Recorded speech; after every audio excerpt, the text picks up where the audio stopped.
আন্দোলন করেছি, সংগ্রাম করেছি। আপনারা রাজপথে আন্দোলন করেছেন, সংগ্রাম করেছেন, জেল জুলুম নির্যাতনের শিকার হয়েছে। আমরা 24 সালের জুলাই মাসে সর্বশেষ উদ্ধার করে হাসিনাকে মাফিয়া হাসিনা পালিয়ে গেছে। এখন আমরা নতুন একটি সরকার প্রতিষ্ঠা করব।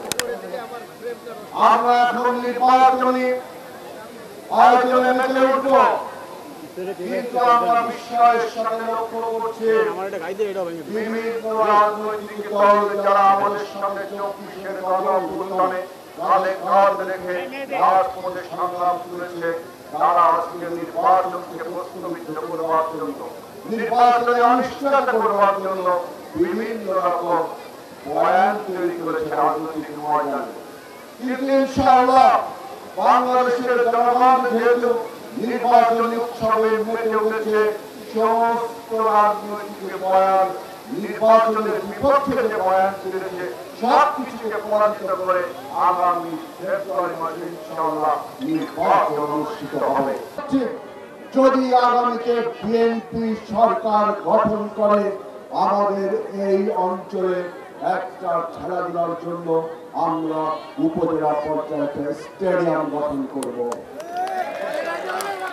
এবং আমাদের এই অঞ্চলে সমস্ত রাজনৈতিক মতভেদ ভুলে গিয়ে, সমস্ত হানাহানি ভুলে গিয়ে আমরা ঐক্যবদ্ধ রূপসা গড়ে তুলব এবং রাজনৈতিক সম্প্রীতি আমরা তৈরি করব।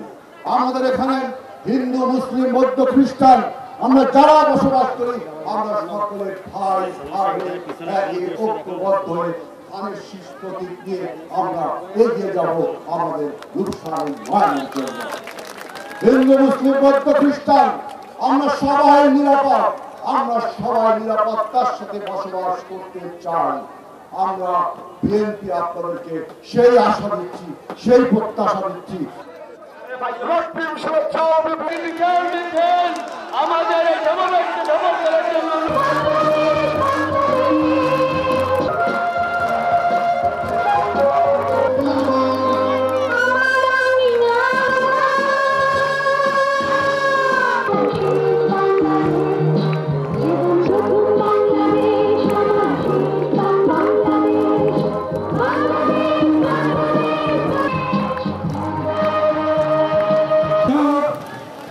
হাসিনা বিরোধী গণতান্ত্রিক আন্দোলন করতে যেতে হবে না, কলেজে যেতে হবে না।